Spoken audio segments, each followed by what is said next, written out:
Hi friends, one of the subscriber வந்து Camlin Fine Sciences ஷேரை பற்றி கேட்டிருந்தார். கரண்ட் ப்ரைஸ் வந்து 151 ரூபா இருக்குது. இந்த கம்பெனி வந்து பார்த்திங்கன்னா ஸ்பெஷாலிட்டி கெமிக்கல் பிஸ்னஸில் இருக்காங்க. ஐ திங்க் வந்து அவர் டைப் பண்ணும்போது கேம்ப்ளின் ஃபினான்ஸ்னு போட்டிருந்தார். ஐ திங்க் கேம்ப்ளின் ஃபைன் சயின்சஸ் தான் மெயின் பண்ணுறாருன்னு நினைக்கிறேன். இந்த கம்பெனியோட ஸ்டாக்கோட PE வந்து 180 இருக்குது. Book value 47.3. டிவிடெண்ட் எதுவும் கொடுக்குறதில்ல. லாஸ்ட் 6 மந்த்ஸாகவே பார்த்திங்கன்னா ரொம்ப டவுன் ட்ரெண்டில் இருக்குது. இதோட குவார்ட்டர்லி ரிசல்ட்ஸில் சேல்ஸ் வந்து 460 crores இருக்குது.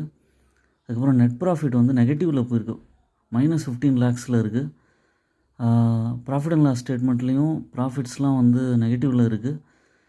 இந்த ஷேரை இப்போதைக்கு அவாய்ட் பண்ணுறது பெட்டர். ஏன்னா வந்து ஷேர் ஹோல்டர்ஸ் எல்லாமே குறைஞ்சிட்ருக்காங்க. வேறு ஸ்டாக்ஸில் ஃபோக்கஸ் பண்ணலாம். ஓன் அனாலிசிஸ் பண்ணிவிட்டு ஷேரை பர்ச்சேஸ் பண்ணுங்கள். என்னோடய சேனலை சப்ஸ்கிரைப் பண்ணுங்கள், லைக் பண்ணுங்கள், எல்லா வீடியோஸும் பாருங்கள்.